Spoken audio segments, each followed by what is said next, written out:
Pozdravljeni v podkastu Od genov do zvezd. Moje ime je Sašo Dolenc in pripovedoval vam bom zanimive zgodbe iz sveta znanosti.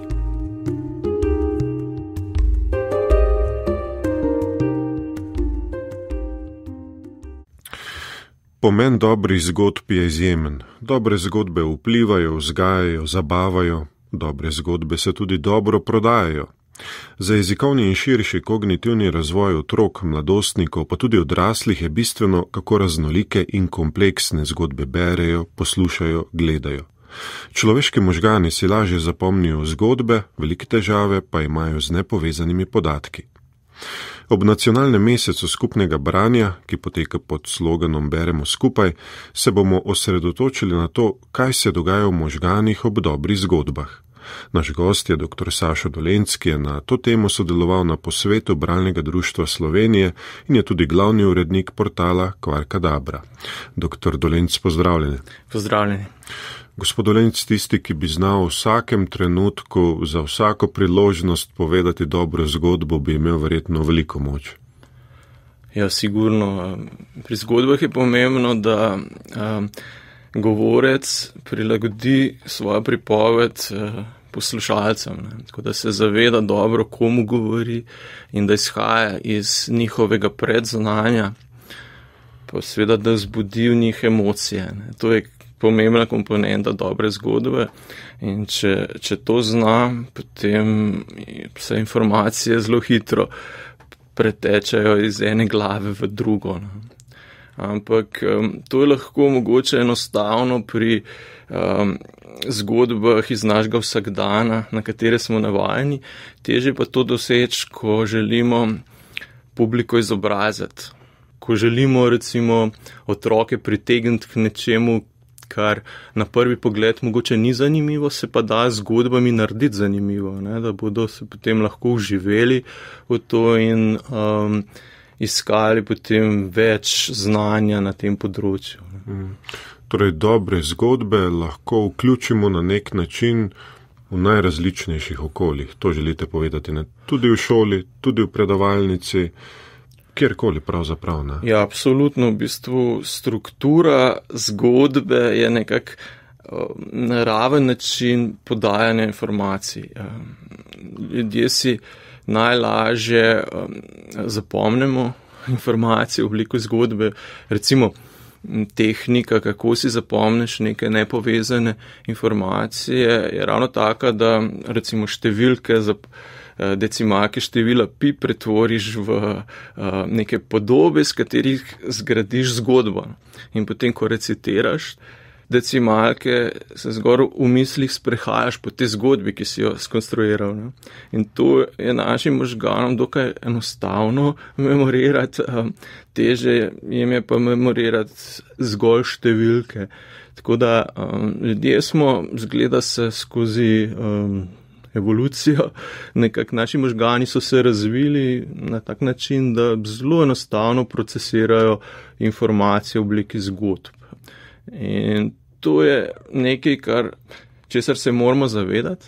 Niso vse zgodbe tudi koristne, družbeno, lahko se širijo dezinformacije, teorije zarot, ki so mogoče, imajo še večjo moč, da vplivajo na naše možgane, da nas potegnejo, tako da moramo biti na to tudi pazljivi, ampak hkrati pa moramo uporabljati to sposobnost ljudi, da enostavno dojemamo zgodbe tudi, ko prenašamo koristne, dobre informacije. Ja, zgodba je širok pojem, ne? Ali je predavanje lahko zgodba? Ja, na vsak način je vsako prenašanje informacije lahko zastavljeno tudi kot zgodba. Drugače, ko so strokovnjaki preučevali strukture zgodb iz različnih koncev sveta, so prišli do tega, da je neka taka daljša pripoved, mit, zgodba, da ima v vseh kulturah podobno zgradbo, podobno strukturo, kako če opisuje nekega junaka, gre ta na začetku v nekem svojem običajnem svetu, potem se nekaj zgodi, da je prisiljen iz tega sveta oditi, lahko je to fizično, gre drugam, lahko je mentalno. In potem v tem drugačnem novem svetu marsikaj odkrije, se sooča z raznimi težavami, najde nove učitelje, napreduje in potem, ko se vrne nazaj v svoj svet, je spremenjen, je nekaj novega se naučil. In ta struktura, ki jo lahko zasledimo tudi v večini uspešnih romanov in filmov, je koristna tudi za podajanje informacij. Ko pač moraš na začetku tistega, ki bi ga rad nekaj naučil, najprej pripričati oziroma postaviti situacijo, da se bo zavedal, da nečesa mogoče ne razume, da izhajaš iz tega, kar on že ve, ampak mu moraš pokazati na nek prijazen način, da nečesa mogoče ne razume prav in ga potem pelješ po tej poti, ki seveda ti mora slediti na tej poti, da bo nekako napredoval v svojem znanju, se bo potem nazaj vrnil z nekim novim pogledom na tisto področje, ki si ga obravnaval. Zato ta struktura je koristna tudi pri podajanju informacij. Osredotočiva se zdaj na lastnosti dobrih zgodb skozi delovanje možganov, skozi kemijo v možganih, skozi molekule, dopamina, oksitocina, endorfina in drugih. Na prvem mestu je dopamin, ki spodbuja mišljenje. Zakaj se ob dobrih zgodbah običajno izloča dopamin in kakšne so njegove naloge? Ko so se znanstveniki zadnje desetletja, ko je možno tudi spremljati dogajanje v možganih med tem, ko počnemo različna opravila, ko da človeka v napravo za spremljanje aktivnosti v možganih in mu recimo pripoveduje zgodbo, pa različne zgodbe in potem spremljajo, kaj se dogaja, so tako pomembno spoznanje bilo, da se aktivira bistveno več predelov možganov pri poslušanju zgodbe, kot zgolj pri poslušanju nekaj naštevanja podatkov, recimo, ali pa neke specifične informacije in zato se tudi verjetno lažje zapomnimo zgodbo. Ugotovil so tudi, da se kar veliko molekul, ki imajo sicer v našem telesu veliko različnih funkcij, ampak če se bolj aktivno izločajo v možganih, imajo pa tudi na naše čustvovanje, na naše vedenje pomemben vpliv. Recimo dopamin je molekula, ki nas nekako, če se močno izloča, nas nekako spodbuja, da vztrajamo na neki poti, da pričakujemo, da se bo nekaj zgodilo.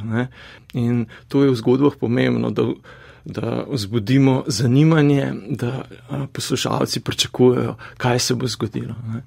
Potem so še druge, recimo oksitocin je molekula, ki se izroča recimo pri prijateljskih navezah, pri ljubečem odnosu, recimo med materjo in otrokom in v takem stanju lažje sprejemamo recimo nove informacije, zato je pomembno, da se tako stanje v publiki vzpostavi, ko jo želimo seznaniti z nekim novim pogledom, ki tej publiki mogoče prej ni bil blizu.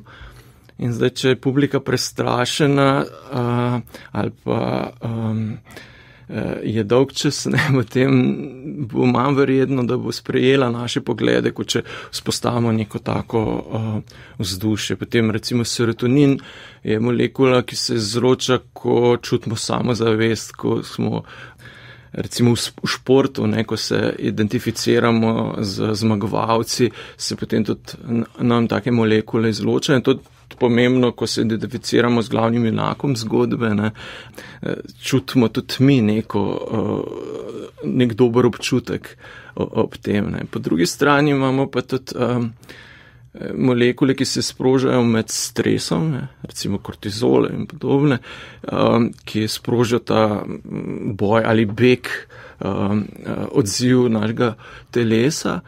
Ko smo pod stresu, pa težko sprejemamo karkoli novega, se bolj držimo tistega, kar že znamo in tisto avtomatsko izvajamo. In to se pa tudi kar veliko krat uporablja, ko nočemo, da bi ljudje sprejeli kakšen nov pogled, recimo v politiki se to uporablja, ko stranka svoje že zaprisežene sledilce straši, da če bodo pa drugi prišli na oblast, bo pa se nekaj hudega zgodilo, ne, zato raj ostanite pri nas. Ne. Tako da pač pri pripovedovanju zgodb ali pa pisanju zgodb se mešajo vse te molekule v naših glavah in bistvo dobre zgodbe je pa, da spodbudi to dejavnost v naših možganih, ker če smo zgolj hladni, če zgolj gledamo podatke, ki prihajajo gole, ne, in ti ne zbudijo nobenih čustev, potem to zares ni dobra zgodba. Ne. Ampak, ko omenjate čustva, verjetno mislite čustvo v najširšem pomenu besede. Ja, absolutno. Ja. Mogoče pač psihologija čustvo ožje definirano, ne, v tem kontekstu pa pač lahko to razumemo tudi kot neka motivacija, da vztrajamo, da nekaj naredimo, ne, da nekaj, kar vpliva na naše občutje, ne, ki ni neposredno vezano na razumevanje, se pravi na neko logično dojemanje, razmišljanje, ampak nekaj, kar se zgodi spontano v nas in začutimo, da smo recimo naklonjeni neki ideji ali pa ne. Kako nujne so te molekule ali pri nekomu, ki je dober v pomnenju, je običajno se v možganih dogaja ta aktivnost, kako čustveni so v tem smislu največji umi, geniji? V bistvu v možganih imamo več specifičnih mehanizmov, ki so nekako se vklapljajo v različnih okoliščinah. En tak pomemben mehanizem je naša sposobnost prepoznavanja obrazov. Ne. Mi smo kot ljudje zelo dobri, da prepoznamo obraze in jih znamo razlikovati drug od drugega. In mogoče zanimiv podatek je, da so pri teh vrhunskih šahistih ugotovili, da se isti predeli, ki so za prepoznavanje obrazov, vklapljajo tudi, ko gledajo razporeditev figur na šahovnici. Ne? Tako da oni si s tem sistemom lahko zapomnejo veliko različnih postavitev figur na šahovnici in na ta način drugače procesirajo informacije v šahu. Ne? Tako da človeški možgani so zelo prilagojeni za delovanje v skupini ljudi, ne? Mi smo družabna bitja in verjetno so zgodbe postale toliko pomembne ravno zato, ker omogočajo usklajevanje med ljudmi. Ne? Preko tega, da se recimo zgodba pove na način, da vnaprej recimo ljudje doživijo neko izkušnjo, ki jo mogoče še niso in se na njo pripravijo, ne? Ali pa se uskladijo glede vrednot od načina odreagiranja na neko situacijo. Zato so mogoče se razvili miti in zakaj smo tako dobri ljudje, še posebej v poslušanju in podajanju zgodb. Ne? Preko tega se marsikaj naučimo drugače kot zgolj preko neposredne izkušnje. Ne? Tudi igra šaha je potem takim lahko nek način pripovedovanja ali konzumiranja zgodbe, ne? Ker se pač ob tem prebudijo določene molekule v možganih, ne? In tako naprej. Pač pomembno je to, kar pravite, da človek, ko je uspešen, ko nekaj uspešno opravlja, mora to doživljati, mora biti nek čustven odziv. V najširšem smislu besede. Sigurno pri strokovnjakih je pomembno oboje, ne, da znajo razumsko reflektirati to, kar se dogaja in da imajo hkrati občutek, ne, zato da pri res dobrih, kaj vem, statik bo pogledal most, ne, pa bo videl, kje je težava, ne, ampak potem bo znal to tudi izračunati in pokazati številkami, da je tam težava. Ne.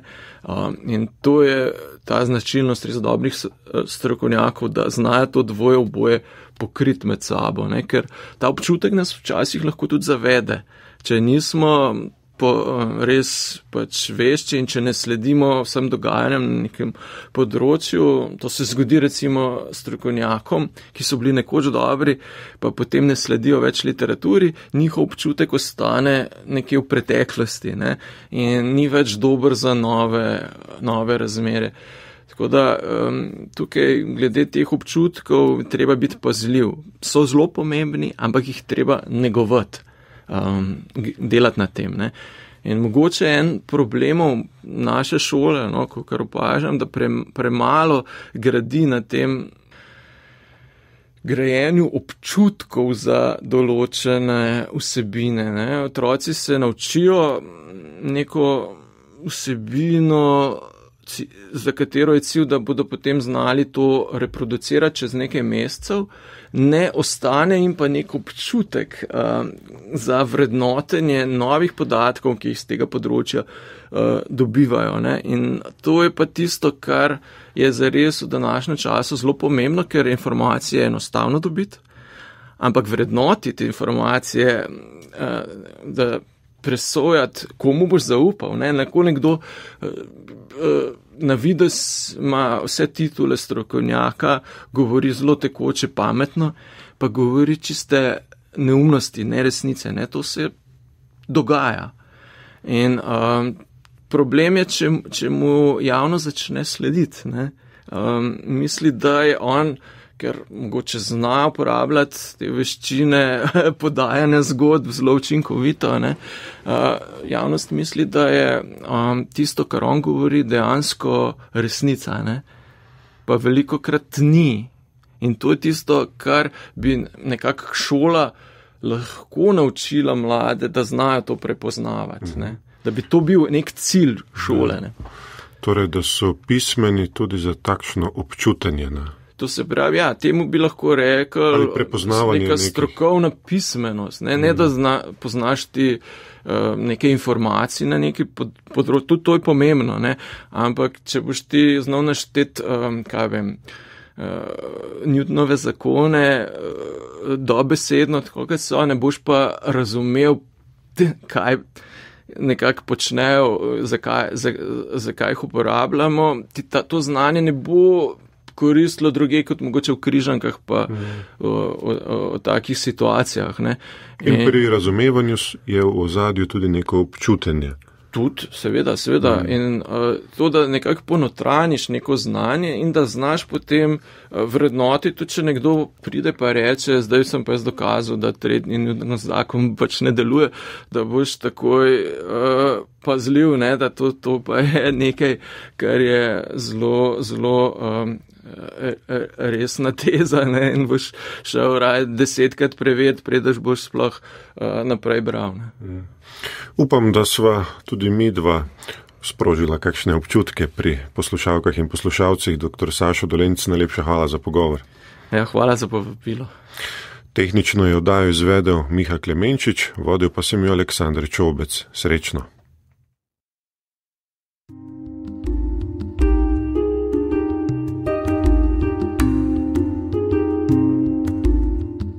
To je bil podcast Od genov do zvezd. Moje ime je Sašo Dolenc in z novo zgodbo se vam oglasim že kmalu.